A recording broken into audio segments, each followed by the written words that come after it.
And all the school parent groups about the country, and you must stand united on this and stamp out this frightful assassin of our youth. You can do it by bringing about compulsory education on the subject of narcotics in general, the dread marijuana in particular. That is the purpose of this meeting, ladies and gentlemen, to lay the foundation for a nationwide campaign by you to demand by law such compulsory education. Because it is only through enlightenment that this scourge can be wiped out. Out of the traffic in these drugs, a lawlessness that we can scarcely estimate has grown and is now flourishing. It exists in almost every city and hamlet in the country. It might be interesting and important for you to know some of the methods used in bringing these drugs into the country, and the work of the forces of law and order, which are daily combating the traffic, always at the risk of life by their agents. This ceaseless fight against the drug traffic is directed by the Department of Narcotics, Washington.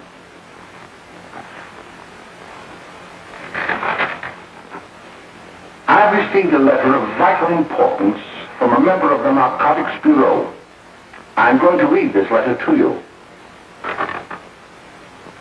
My dear Dr. Carroll, the suppression of the use of marijuana and of the forces lurking behind it are the most important jobs this department is now engaged in. At the outset of this letter, there is one vital fact I would like to submit. There is a powerful agency. I speak of the school parent associations of this country, which can be invaluable in stamping out this scourge. Their help, their eternal vigilance, could be the deciding factor in our fight against it. The weed marijuana is grown in every state in the Union. Recently, in the city of Brooklyn, New York, a field of marijuana was found behind a tenement court. The weed was here being cultivated, regularly stripped and dried and sold in schools and at government army posts in and around New York. The dried leaves and berries are ground up and made into cigarettes by a simple hand machine. The deadly narcotic is thus quickly and easily prepared for its market. The sale of marijuana is even more difficult to detect and halt than the traffic in drugs such as opium, morphine, and heroin. They are hidden in fake jewelry cases, in the heels of shoes, women's shoes especially, because the drugs can be secreted in false heels. Hollowed shaving brushes are another medium. Books with false centers are often used. Watch cases are convenient hiding places. The value of drugs thus seized is enormous. Recently, a huge supply of heroin was taken. It was concealed in an apparently harmless shipment of 35 barrels of olive oil. The deadly drug was burned in the incinerator of the Bureau of Engraving and Printing. And more vicious, more deadly, even than these soul-destroying drugs, is the menace of marijuana. No doubt many of you do not believe that these things do happen, but they cannot happen to you. You may also believe that the facts have been exaggerated. Let me tell you of something that happened right here in our own city. You probably read about it in the papers. However, I'll give you the real facts behind the case. There was an apartment near one of our high schools. It was run by a woman known as May Coleman.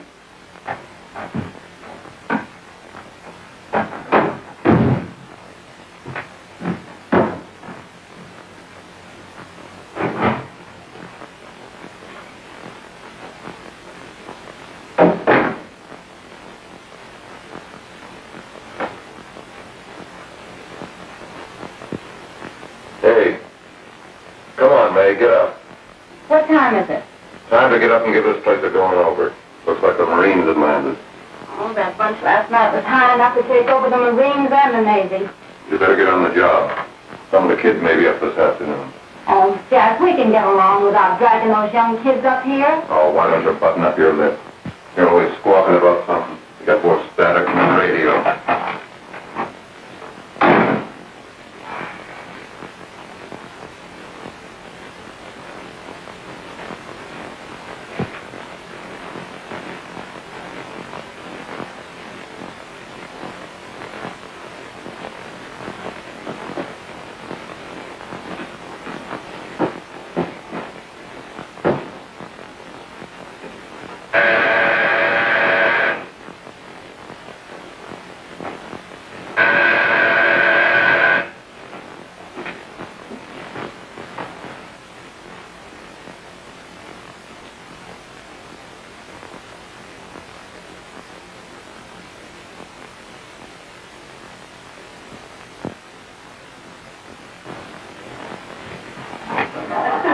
Oh, greetings. Well, hello, fella. How are you? Fine, how are you? Come here. Come here. Glad to see you. Is the maid? Should be right in. Just sit down and make yourself comfortable. Hey, what kind of a joint is this, Eddie? Oh, it's all right, Gwen. See, they probably had a party last night. Oh. A couple of your customers, May. Yeah? Well, enough to know what they're doing. Not like those young kids you bring up here. All right, all right. Listen, I'm gonna blow. Where are you going? I gotta make some deliveries, and I'll probably drop by Joe's place and bring back a couple of the kids. Oh, I wish you'd lay off those kids. Oh, why don't you get over that mother complex?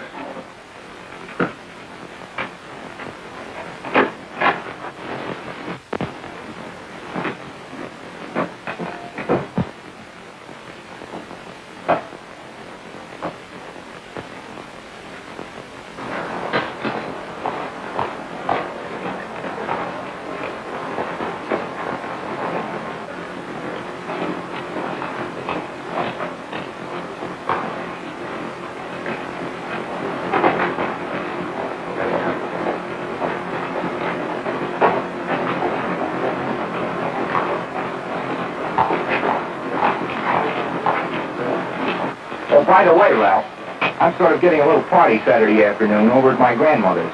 You know, the place with the swimming pool? Like to come? Thanks, Eddie. Maybe I will. I'd sure like to have you. Okay, I'll probably drop over. So long, Ralph. See you later. Hey, Ralph. Hi, kid. Fine, Jack, and you? Oh, great. Where you headed? Oh. Hey, how do you like that?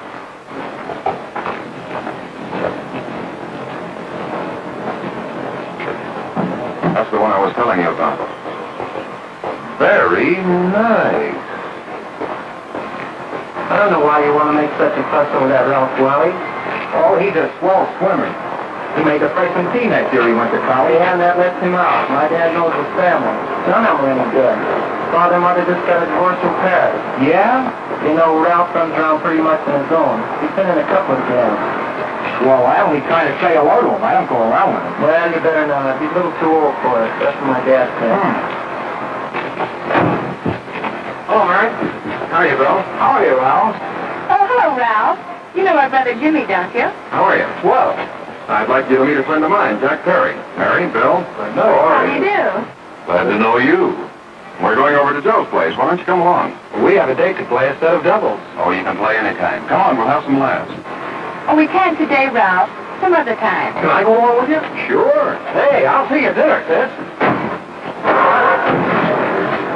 Don't be late, Jimmy.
Any new prospects?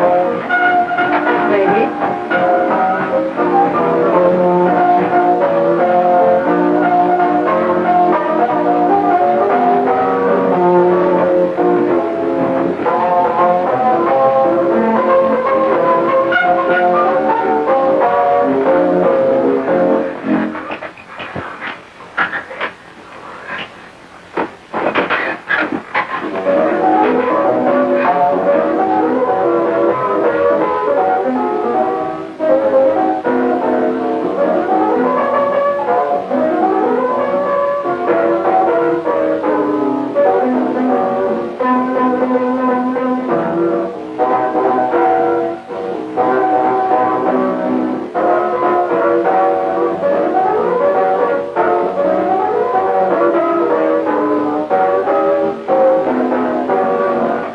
Oh, Jimmy, you're wonderful.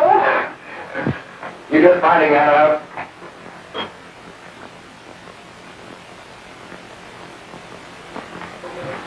Why can't we go now? Sure. Hey, kids, we're having a little party up at my girlfriend's apartment. Wouldn't you like to come? Oh, I'd love to. You want to come, don't you, Jimmy? Oh, sure. Any place with you. Well, come on. We can all go in my car.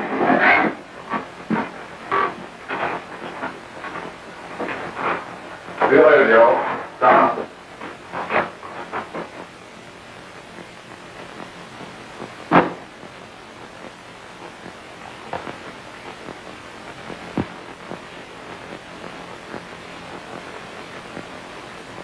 It's sweet of you to help me, Bill. Well, I'll try anything except domestic science. Why, Bill, don't you want to learn something about running your own home? The answer is no.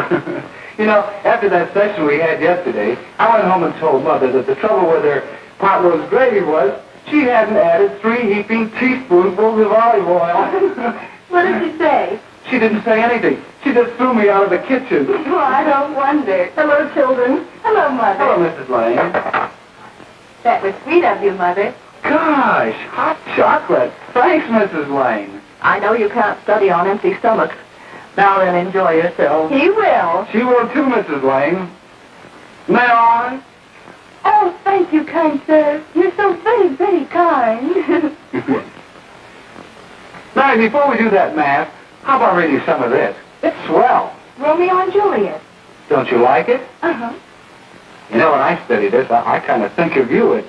I just sort of feel as though you're there beside me. Well, listen. It is my soul that calls upon thy name. How silver sweet sound lovers' tongues by night, like softest music to attending ears. Romeo, My dear, what o'clock tomorrow shall I send to thee? by the hour of 9. I will not fail. 'Tis 20 years till then.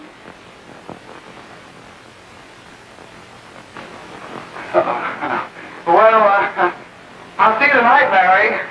Bye, Mrs. Lang. Goodbye. Bye, So long.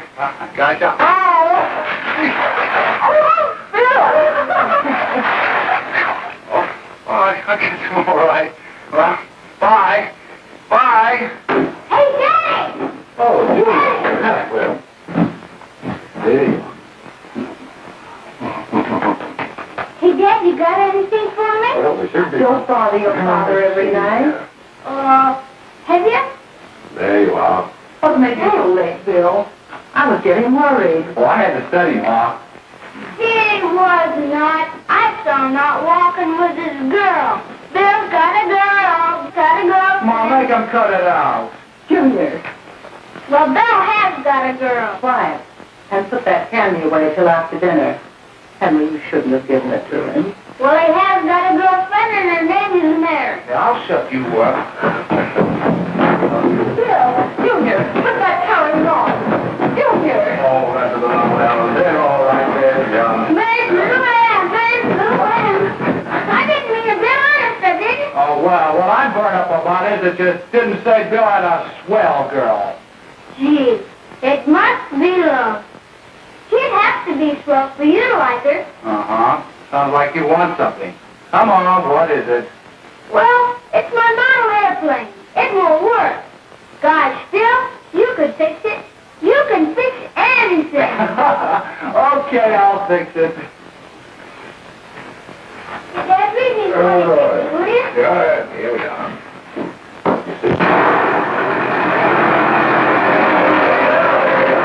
Oh, hello, Jimmy. Mary told me to wait and tell her she had to go home. Her mother wanted her to go to the dressmaker with her. Oh, thanks, Jimmy. Must be getting grown up. I see, Mary, that you have the car. Yeah. I take you any place? Well, I wasn't going any place in particular. Well then, how about driving you over to the show place with me? I'll buy you a soda. I never drink this stuff. Well, gee, I'll buy you something else. Okay, you're on the hook for one root beer. Well.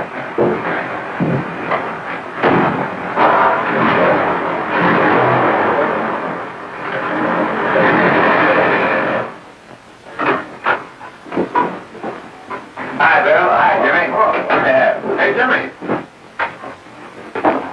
Hello, Jimmy. Hello, Bill. Come on, right in. Hello, Lance. Oh, Ralph. How are you? Oh, Ralph, what do you think, Ralph? Two sodas. No, I need one soda and one root beer. How's May? Oh, she's fine. We're going up to her apartment a little later. Couldn't Bill come along? Well, come along. Bill, you get a kick out of it. Thanks just the same. Oh, come on, Bill. Yeah, he won't be jealous. Well, sure, no, the kids will be there. It's Gene. Oh, I don't know. I really shouldn't. Well, okay.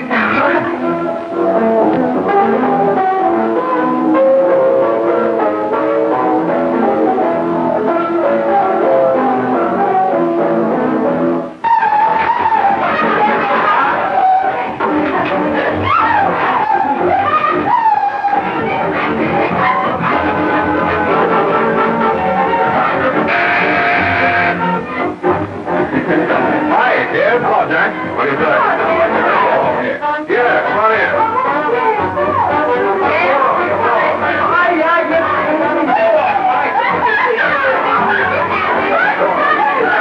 Come on, Bill, don't stand there.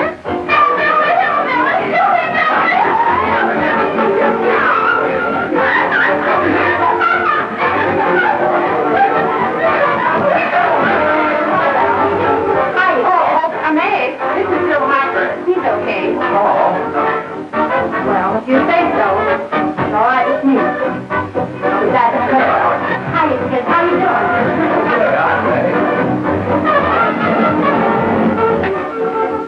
There's a new one in the bay. Yeah, Bill Harper.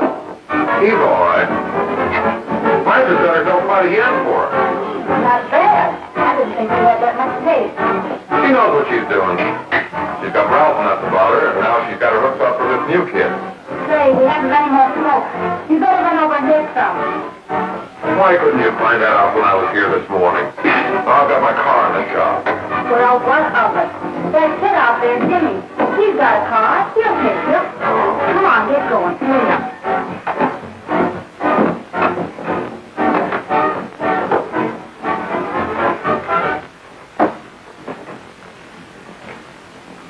Hey, Jenny. Yeah? I've got to run over to Cedar Avenue for a minute. You got a car, haven't you? Why, yeah, my sister. Mind giving me a lift? Why, sure. Come on. Okay.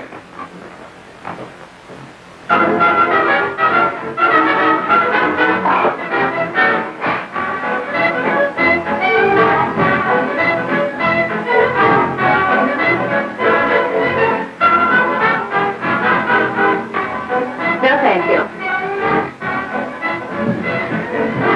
Well, here we are. Oh, thanks. Oh, May, don't forget me. I never forget you. Oh, dear. If you want a good smoke, try one of these.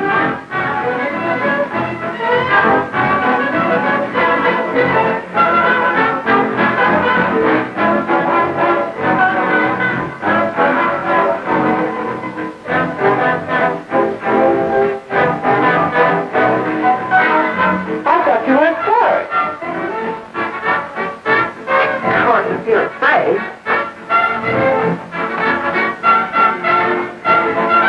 That's better. That's more like like it. I know you like that. Really you will. Now just take a puff of that.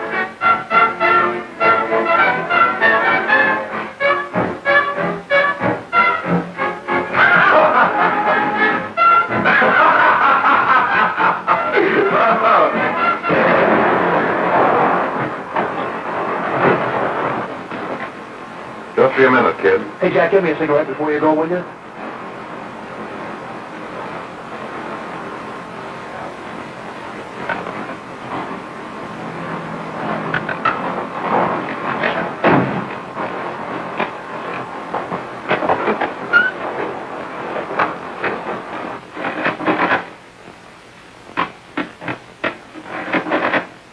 Hello, Jack. Hi, boss. How's business? Getting better every day. Those kids sure go for it. Well, Had to run over a couple more cartons. Ran short today. all right. Johnny, that's 10 gross to Jack Perry. Who? Pete Daly. All right, send him in. It's all right, stir you up.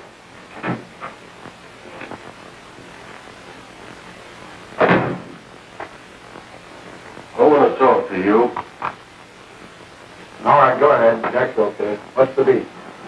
Listen, you never heard no beef when I had to sell that rotten gin. The rest of the dough, aren't you? You know, I don't need dough that bad.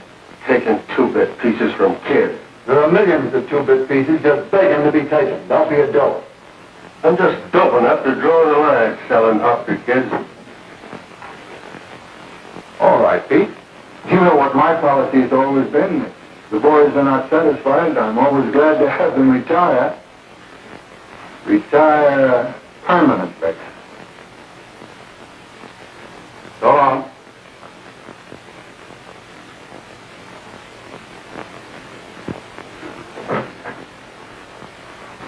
I only wish you had a couple of kids so I could... Yeah! All right, Jack, pick up your stuff and get out of here. I'll be ready by now. Okay, boss.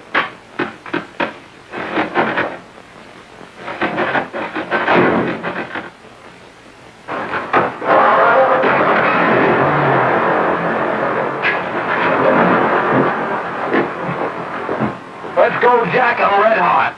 Better be careful how you drive, or the first thing you know, you'll be ice cold.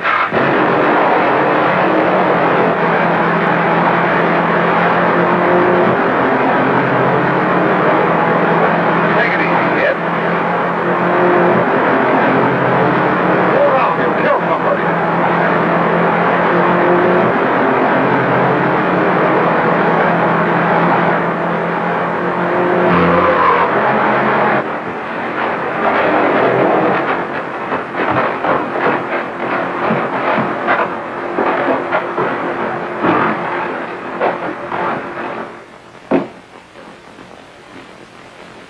Mary, you're not eating your breakfast again. Bill Hartford hasn't been around lately. Anything wrong between you two? Why should there be anything wrong? There shouldn't be, I'm sure. And whatever it is isn't serious, I know. I'm sorry, Mother, for snapping at you like that. Don't worry about it, dear. Why don't you speak frankly to Bill? He'll be honest whatever the trouble is. I'm sure Bill Hartford never lied about anything. Yes, that's right. Bill's mother says he never lies. There, you see? You think it'd be all right if I speak to him about it? Why, of course. Oh, Jimmy. Sit down, darling, and I'll have your breakfast for you in a moment.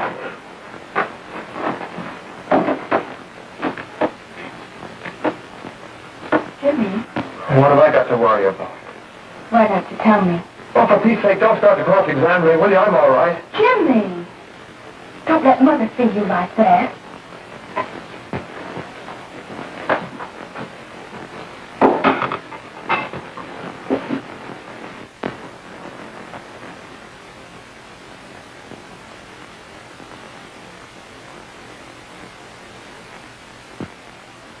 There is no doubt that there is an organized gang distributing the narcotic to students, not only in my school, but all over the city. You government men have got to find some way to put an end to it. Of course, I agree with you, Dr. Carroll. But But do you realize that marijuana is not like other forms of dope? You see, it grows wild in almost every state in the Union. Therefore, there is practically no interstate commerce in the drug. As a result, the government's hands are tied. And frankly, the only sure cure is a widespread campaign in education. Oh, it's all right to talk about education, Mr. Wyatt. But we educators can't do anything until the public is sufficiently aroused. Let me show you something. In 1930, the records on marijuana in the Washington office of the Narcotics Division scarcely filled a small folder like this. Today, they fill cabinets.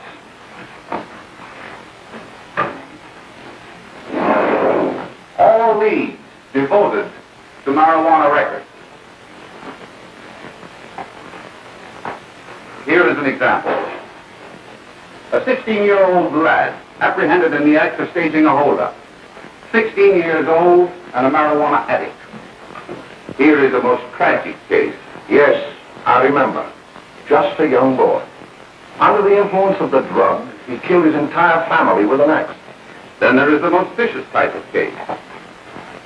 Here, in Michigan, a young girl, 17 years old, a reefer smoker, taken in a raid in the company with 5 young men. Here is a particularly flagrant case. Yes, I remember. The newspapers made quite a play of it. In West Virginia, wasn't it? Yes. And there are hundreds of them coming up, new ones every day. I'd like to take these records, if I may. I feel they would be of invaluable assistance to me in combating the evil in my school. You're very welcome, Dr. Carroll. Thank you. Sit down, Bill. There seems to be something wrong. What is it? You were always a fine student. You always had excellent grades.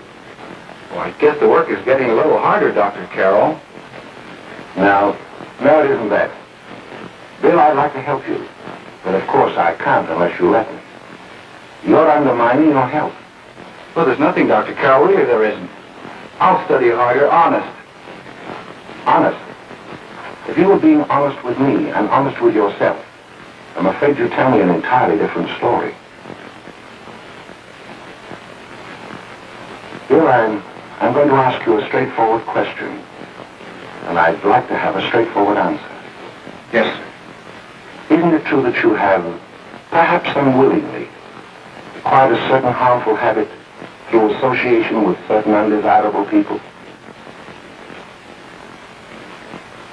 Well? Oh, no, sir, I haven't, Dr. Carroll. Well, that is, you see, I'm worried about something at home. All right, my boy. We'll just have to let it go at that. But remember, if you ever want to confide in me, no one will ever be the wiser. Well, thank you, Dr. Carroll.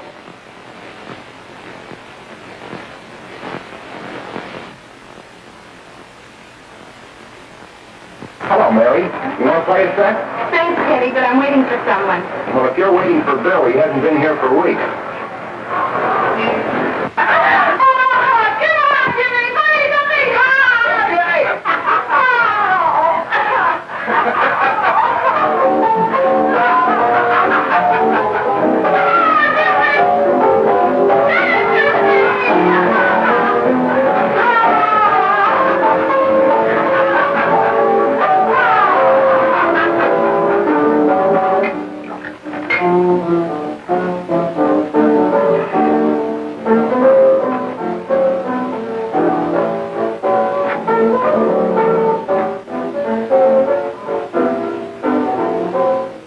Didn't take that new kid long to catch on. Don't take any of them long.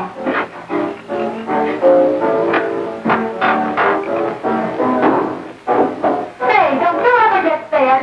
You're feeding me, can't you see?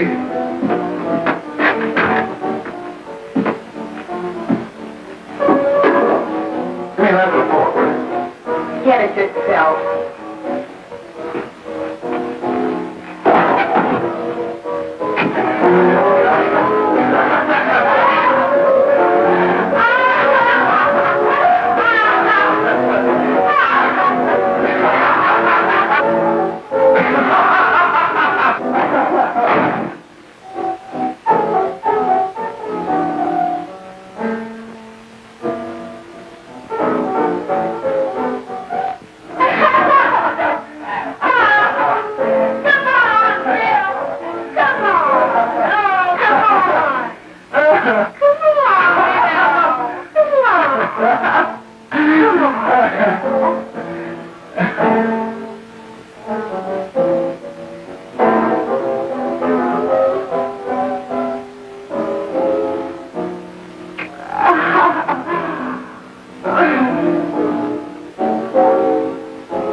Morning, Miss. We're from the police department.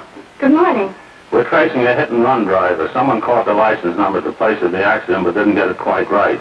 So we're checking all numbers like it, and yours is one of them. Well, I'll try to help you. You remember what you did on the 29th of last month? Oh, that was the day before Mother's birthday. Oh, yes, I remember that because I left school and went directly to the dressmaker's with Mother. I was there all afternoon. Did you happen to loan your car to a couple of men? No, I had the car all afternoon myself. Well, thanks, miss. Sorry to have troubled you. Tell me, was the person killed? Fortunately, he wasn't, but that's still no excuse for hit-and-run driving.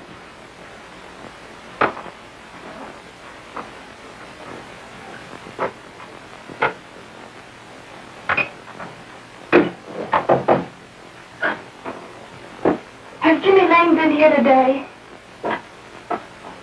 He was in. He went over to May's place. You know where that is.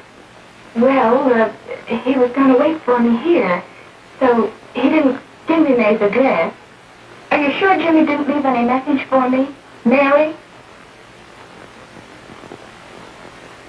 No, he didn't. But I guess you're okay. I'll write it down for you.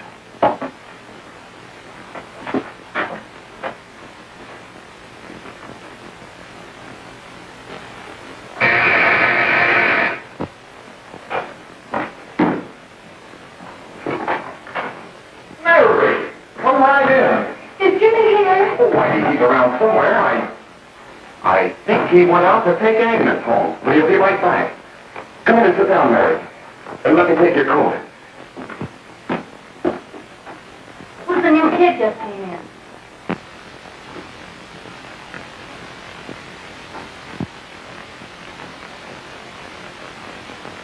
Oh, it's that gal that Ralph's gone overboard for. It's funny, we've never been able to get her up here before.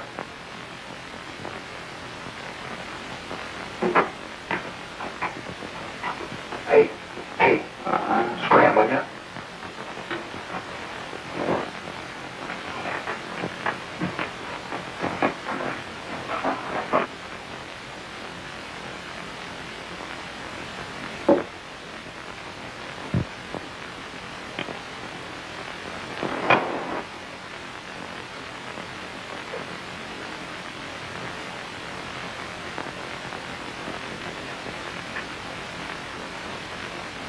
Smoke, Mary? Thanks. Are you sure Jimmy will be back soon? Sure, any minute.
Hey, what's the matter, an orphan? Where do you put it? You got a hollow leg? Thank you.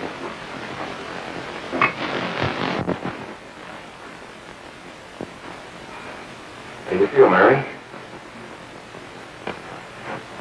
Oh, Mary, give me that. Mary. Oh, Mary.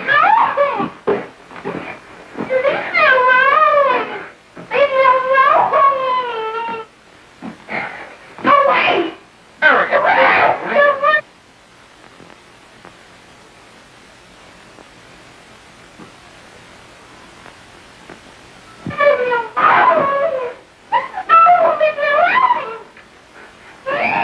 Everything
Is she all right?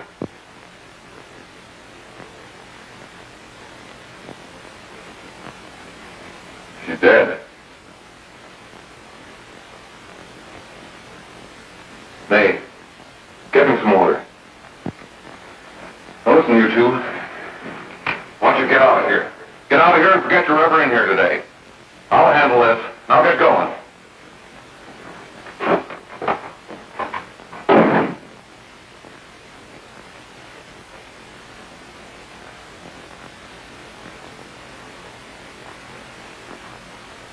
Give it to me.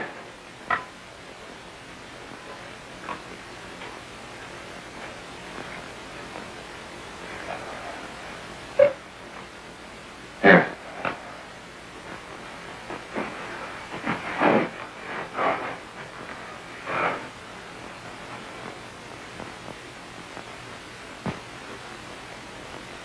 Harry.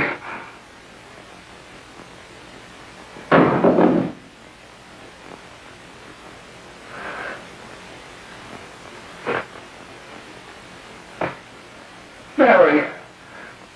Mary. What happened? You killed her.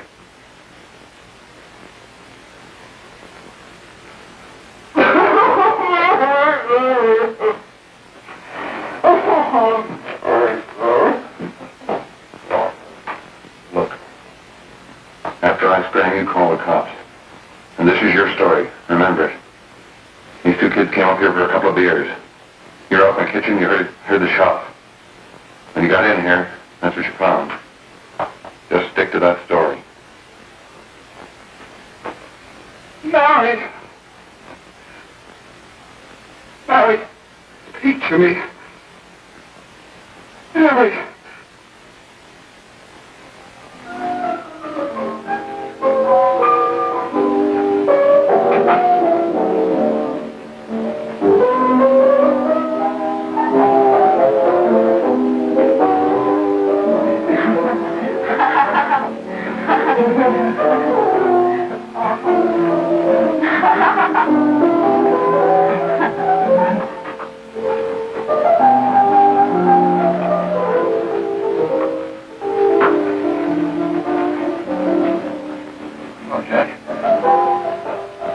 Talking to a friend of mine.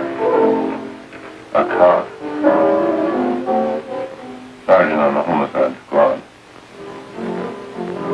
Guy you hit that day died. Died? You didn't... No. I didn't crack. I'm not going to. Nobody will ever know you were driving that car. Thanks, Jack. Just as long as you keep your mouth shut that you were ever up and made the Portland. Why, sure, Jack, sure. Okay.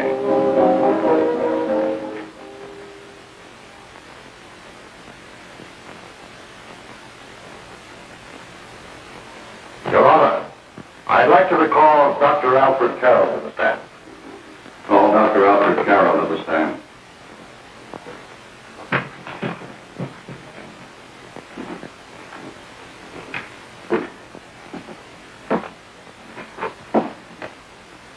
Dr. Carroll, as principal of the Lakeside High School, did you, during the last 3 months, notice any changes in the demeanor and attitude of your student, William Hopper? Yes, in a number of things. For example, at times disassociation of ideas. In another instance, I happened to attend the recent interscholastic tennis matches. And while Bill Hopper had been considered an exceedingly good player, I saw him miss the ball by as much as 3 or 4 feet. This, I understand, could be attributed to the use of marijuana. It causes errors in time and space. Objection, Your Honor.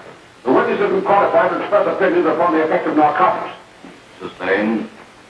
Dr. Carroll has been called merely as a character witness. Well, then, although you didn't know to your own knowledge that the defendant was using marijuana, did you notice any changes that would lead you to believe, as an educator, that he was under some severe mental strain, which might possibly have been induced by some drug? Yes, I recall distinctly a few weeks ago, It was during a class of English literature. There was a serious discussion of Shakespeare's Romeo and Juliet, when he suddenly burst into an uncontrollable fit of hysterical laughter. Oh, by the way, Dr. Carroll, 6 months ago, what would have been your opinion regarding the character of my client? He was a fine, upstanding American boy, a good scholar, a good athlete, and representative of the caliber of young men we are proud to graduate from our school.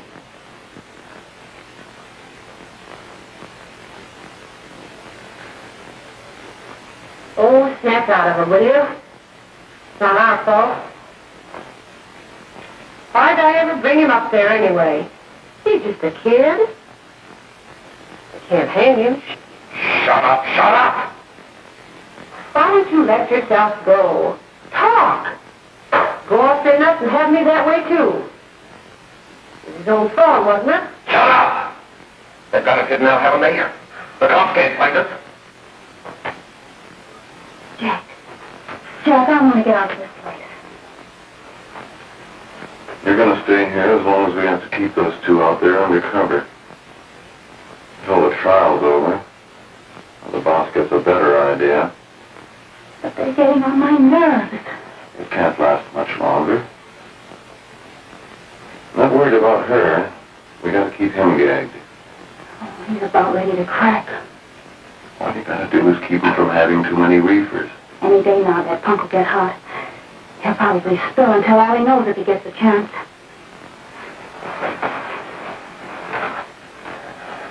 I don't think he'll get it.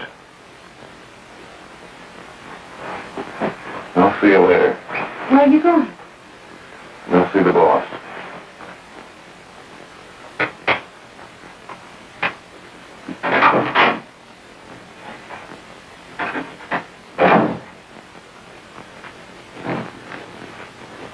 Hello, Jack. Hello, boss.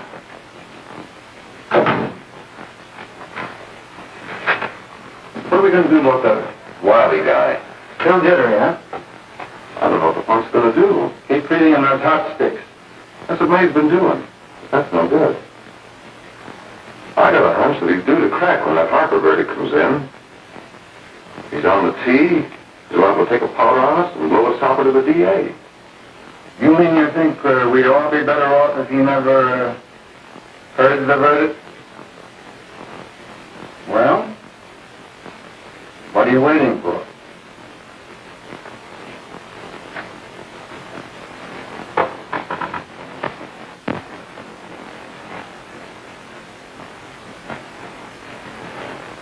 You, ladies and gentlemen of the jury, have a duty to perform.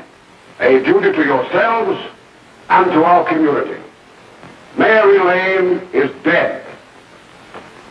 The evidence you've heard at this trial could not have failed to convince you of the guilt of the defendant. By his own admission, he pressed the trigger of the weapon that sent lovely and innocent Mary Lane to a tragic and untimely death. We are not so much concerned about the motives behind the deed as to the deed itself. While the defendant has told you that he saw someone attacking Mary Lane, and that his mind went blank from that moment on, the defense has been unable to produce one witness to substantiate that statement. Now, ladies and gentlemen of the jury, you heard able men testify at this trial, men who have tried to bring out the fact that the defendant might have become momentarily insane when he fired the shot that killed Mary Lane. But the defense has been unable to prove that he was insane. William Harper was sane when he visited the apartment where the tragedy occurred. He was in the habit of visiting the place. He was sane when he went into a bedroom with another young woman. You all heard what went on in that room. You heard it from the defendant's own lips. Involved as he was in a tawdry love affair, Mary Lane was in the way. She had found him out. In a moment of anger, he deliberately and willfully killed her. If such deeds are permitted to go unpunished, this community would cease to be a decent and safe place for us or our children to live. I do not believe I have to plead or even demand that you bring in a verdict to punish the defendant for the crime that he has committed against society. You are upright citizens. That is why you were chosen to judge another. And as honest, upright citizens, there is only one verdict which you can find, and that is a verdict of guilty. And this court will be adjourned until the jury's verdict is reached.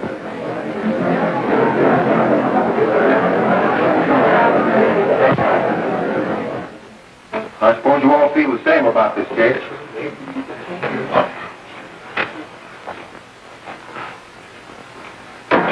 But he might have been insane when he did it. No, he wasn't. He knew what he was doing.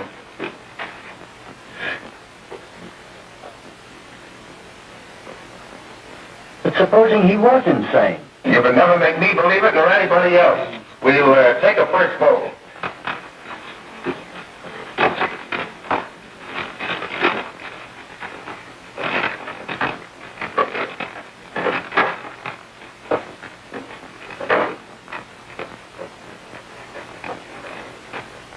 For conviction, 1 for acquittal.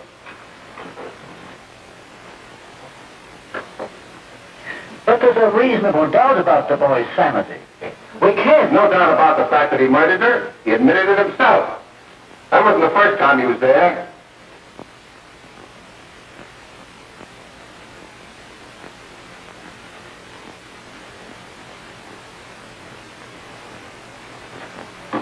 We gotta make an example before boys like that contaminate all of our children. We can't have every murderer hiding behind the gag that he's insane. Sure, they see red before they kill somebody. But whose fault is it?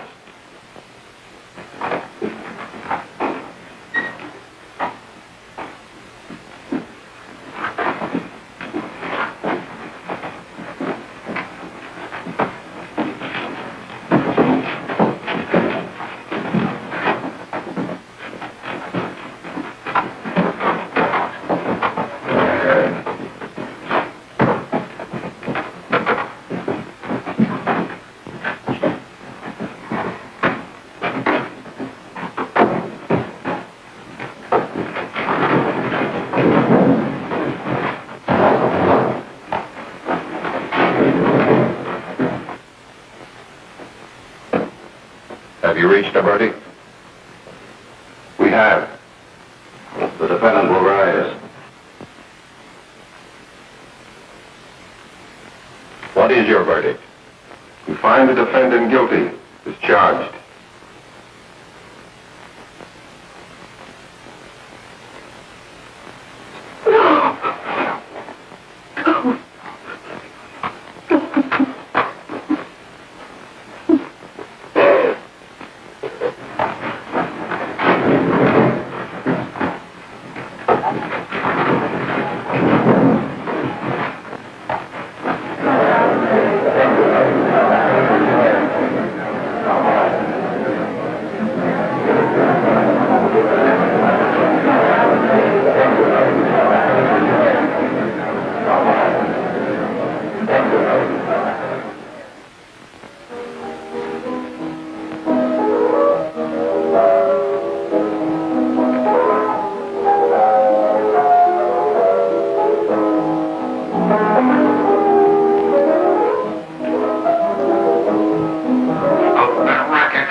What do you want?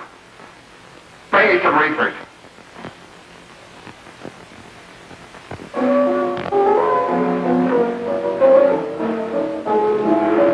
They're going to hang him. Blanche, they're going to hang him. Oh, come on, get a hold of yourself. Here you are. And quit that crazy laughing. Where's Jack? I want to get out of here. They'll pick you up and hang you if you don't pipe down. I want to see Jack. Jack. I want to see Jack. Jack. You better quiet him. I can't do anything with him.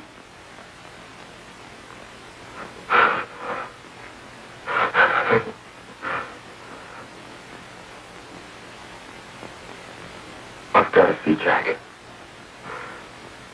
We can't let that kid hang.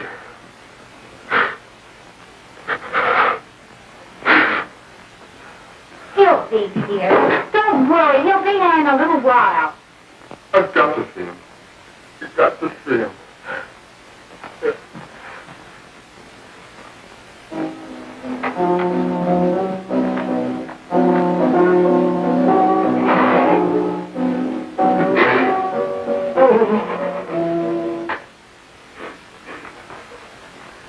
Come on, darling.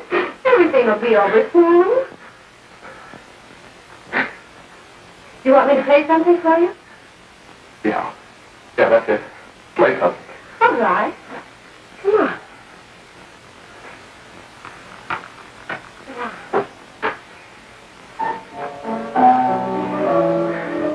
Honey, can we smoke, will you?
I know what you want. You want to kill me. You're crazy. Take it easy, kid. I just want to talk to you.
Give me a glass of water. Who's behind you?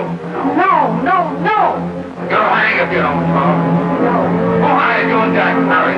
Are you ready to tell what you know? Yes.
some measure of leniency for my client.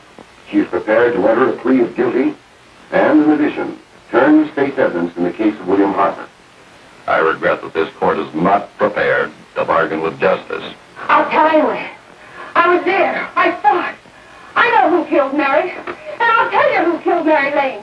It wasn't Bill. It was Jack. Jack Pelly. He shot Mary and then he put the gun in Bill's hand. We were all at the apartment one afternoon. And Mary came in looking for her brother. Bill and I, we'd been in another room. And Bill came in.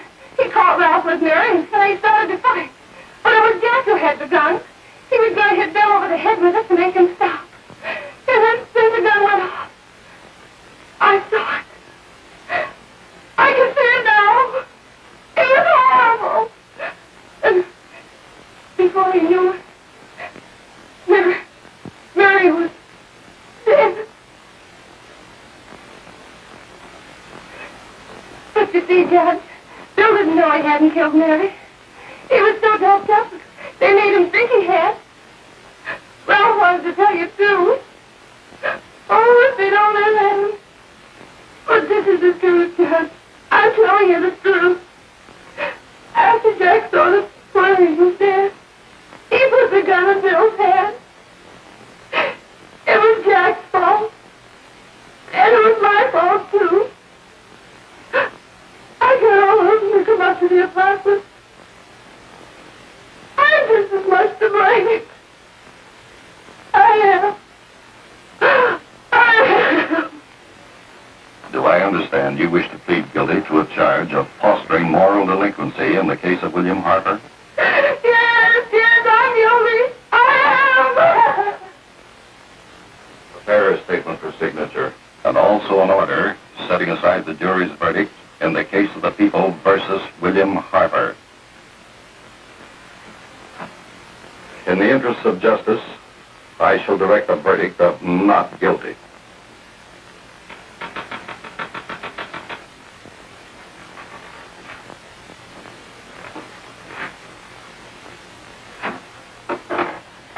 Sign here, please.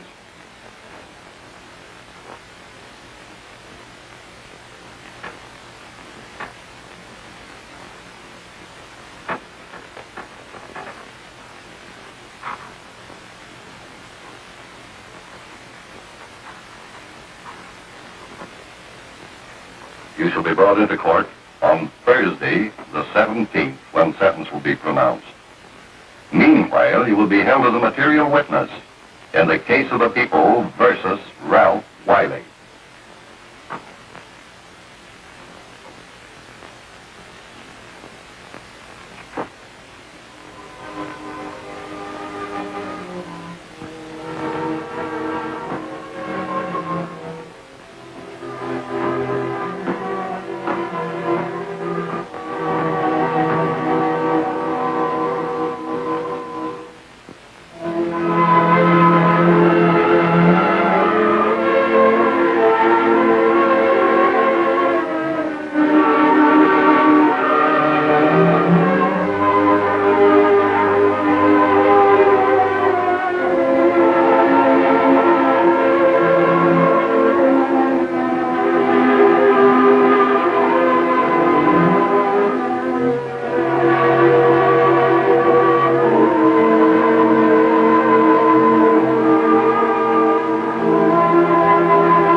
Actions revolving about an unhappy and unfortunate case, one whose horrible tragedy will forever remain with me. I am happy to have been enabled, before it was too late, to order the verdict of the jury in the case of the people versus William Harper to be set aside. But, young man, although this court is convinced that to declare you guilty would have been a gross miscarriage of justice, we cannot condone your acts. And we can express only the hope that your experiences may not alone keep you, but thousands of others from the vicious pitfalls of marijuana. Thus, I am ordering you to remain in this court during the next case, so that you will be obliged to witness what you yourself so narrowly escaped. Call the case of the people versus Ralph Wiley.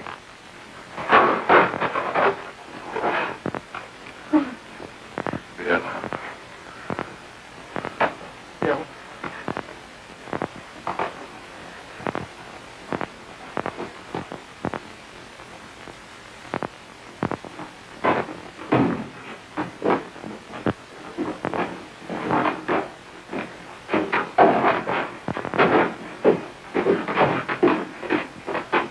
Your Honor, in this case, the state waives trial of the defendant, Ralph Wiley. It is convinced that he is hopelessly and incurably insane, a condition caused by the drug marijuana to which he was addicted. It is recommended, Your Honor, that the defendant be placed in an institution for the criminally insane for the rest of his natural life. Defendant counsel joins the state in this request. Since counsel for the defense, as well as counsel for the state, seem to agree on this, I see no reason why the request should not be granted. Yes, that happened right here, to your neighbors.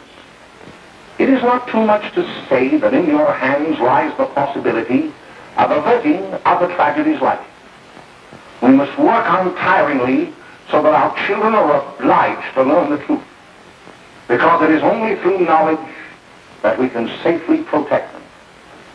Failing this, the next tragedy may be that of your daughter, or your son, or yours, or yours, or yours.